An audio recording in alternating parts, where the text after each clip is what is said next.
बहुत ही झटपट तैयार होने वाली रेसिपी आज मैं आपके साथ शेयर करने वाली हूँ। बहुत ही मज़ेदार रेसिपी है, ज़रूर ट्राई करिएगा और मुझे ज़रूर रिव्यू दिएगा। चलिए रेसिपी स्टार्ट करते हैं। अस्सलाम वालेकुम। लौकी गोश्त की रेसिपी आपके साथ शेयर करने वाली हूँ। लौकी गोश्त है, लौकी मैंने ले लिया है आधा किलो, मतलब 500 ग्राम। अच्छा, ये मेरे पास प्याज भी 500 ग्राम है और गोश्त भी 500 ग्राम है, मतलब आधा आधा किलो है सारी चीज़ें। अच्छा, मुझे ग्रेवी ज़्यादा अच्छी लगती है तो इसलिए। अच्छा, 2 खाने के चम्मच धनिया पाउडर, नमक हस्ब ज़रूरत, 2 खाने के चम्मच हल्दी पाउडर, 1.5 खाने का चम्मच पिसी हुई लाल मिर्च, 1 खाने का चम्मच गरम मसाला। ठीक है, 1 पाव मैंने दही ले लिया है, ये होममेड दही है। ठीक है, जैसे कि हर रेसिपी में आपको बताती हूँ। 2 खाने के चम्मच लहसुन पेस्ट, 1 खाने का चम्मच अदरक पेस्ट। लौकी मैंने ले ली है, उसको छील लिए, उसको काट लिया है। अच्छा, मैंने इसको आड़ी लौकी काटी है, चकोर चकोर। बहुत सारे लोग चकोर सी लौकी काटते हैं, मैंने उसको आड़ी आड़ी लौकी काटी है, तो है ना, थोड़ी बड़ी भी पीस लग रहे हैं, थोड़े अच्छे भी लगते हैं दिखने में। अच्छा, ऑयल ले लेंगे हस्ब ज़रूरत, जितने में आपकी प्याज फ्राई हो जाए। अच्छा, मैं इसके अंदर प्याज ऐड कर दूँगी। प्याज मैंने इसके अंदर डाल दिए। इसके अंदर प्याज डालने के बाद प्याज को फ्राई कर लेंगे, फ्राई करके निकाल लेंगे।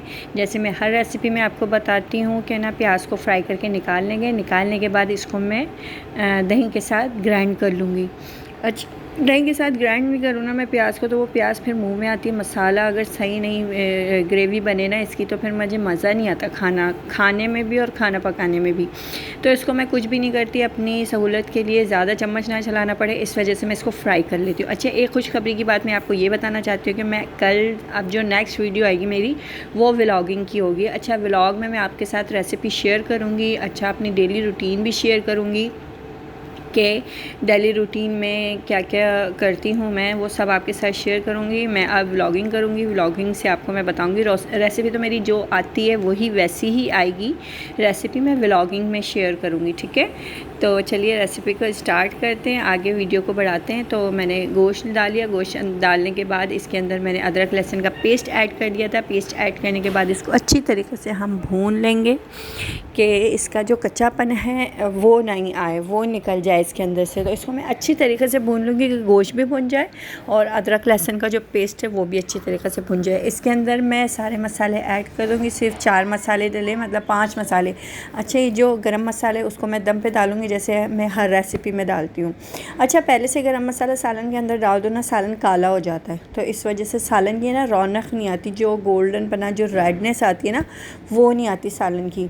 तो हमें गोश्त भी गलाना होता है, जैसे आलू गोश्त है, लौकी गोश्त है, टिंडे गोश्त है। जब हम गोश्त गलाते हैं ना, तो उसके अंदर जब वो गलता रहता है तो गोश्त भी काला हो जाता है और सालन भी काला पड़ जाता है। इसलिए मैं गरम मसाले को दम के ऊपर डालती हूँ। ठीक है, तो अच्छी तरीके से हमने इसको चला लेना है। मैंने इसके अंदर गोश्त भी डाल दिया, मसाले भी डाल दिए हैं और पानी भी थोड़ा सा डाल दिया है। थोड़ा सा पानी डाल दिया कि मसाला लगे ना बिल्कुल भी। तो अगर अब तक आपने मेरे चैनल को सब्सक्राइब नहीं किया तो पहले चैनल को सब्सक्राइब कर दें, वीडियो को लाइक कर दें, ज़्यादा से ज़्यादा शेयर करें, क्योंकि आने वाली जो वीडियो है ना वो बहुत ही मज़ेदार होने वाली है और बहुत ही ज़बरदस्त रेसिपी भी मैं आपके साथ शेयर करूँगी और जो रूटीन है वो भी शेयर करूँगी। तो बहुत ही मज़ा आने वाला है आगे। तो चलिए इसको आप अच्छी तरीके से हिला लें। हिलाने के बाद इसको जब मसाला तेल छोड़ देना, तो इसके अंदर मज़ीद पानी डालेंगे हम गोश्त गलने के लिए। अभी हम इसको अच्छी तरीके से हम चलाते रहेंगे चम्मच, जब तक ये मसाला तेल ना छोड़ दे, जब तक हमने इसको नहीं छोड़ना है। क्योंकि मसाला अगर तेल ना छोड़े ना, तो फिर वो कच्चापन आता है मसाले के अंदर, तो वो ज़्यादा मज़ेदार नहीं होता। तो इस वजह से हम इसको चलाते रहेंगे, देखते रहेंगे। फ्लेम हाई करके आप इसको अच्छी तरीके से भूनेंगे। फ्लेम हाई करके इसको अच्छी तरीके से भूनेंगे। आप देख सकते हैं साइडों में से मेरा तेल ऊपर आ रहा है मसाले के, ये देखें आप, तेल ऊपर आ गया मसाले के। और लॉन्ग वीडियो बनाने का मकसद भी यही होता है कि आपको स्टेप बाय स्टेप हर चीज़ समझाई जाए।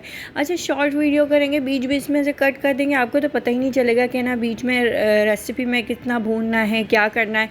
तो वो जब रेसिपी बनती है ना, तो फिर लोग कमेंट्स करते हैं वो मज़ा नहीं आया, वो सालन नहीं बना, वैसा सालन नहीं बना, वैसी रेसिपी नहीं बनी जैसे आपने बनाई थी। तो पूरी रेसिपी को वॉच करना है, पूरी वीडियो को वॉच करना है और पूरी जो वीडियो है वो देखने के बाद फिर आप सालन या कोई भी रेसिपी है ना ट्राई किया करें। यही नहीं कि आपने शुरू में रेसिपी देख ली, भाई ये अज्जा इसके अंदर डलेंगे और बस हमने तो सालन बना लेना है। अच्छा, मेरा गोश्त गल चुका है। इसके बाद मैं इसके अंदर डाल दूँगी लौकी। अच्छा, गोश्त गलने के बाद थोड़ा सा कसर रह जाए ना, क्योंकि लौकी तो दम पे गल जाती है। इसके अंदर मैं लौकी ऐड कर दूँगी। लौकी ऐड करने के बाद इसके अंदर मैं गरम मसाला ऐड कर दूँगी। गरम मसाला ऐड करने के बाद 10 से 15 मिनट इसको हम दम की आंच पे रखेंगे। लौकी गल जाएगी, उसके बाद मैं इसको डिश आउट करके दिखाती हूँ। रेसिपी कैसी लगी और कैसी बनी ज़रूर बताइएगा, मुझे ज़रूर बताया करें, ठीक है। और मिलती हूँ न्यू रेसिपी में, नई वीडियो में। जब तक के लिए अपना बहुत सारा ख्याल रखें, मुझे दुआओं में याद रखें ज़रूर से। मिलते हैं नेक्स्ट वीडियो में, जब तक के लिए अल्लाह हाफ़िज़।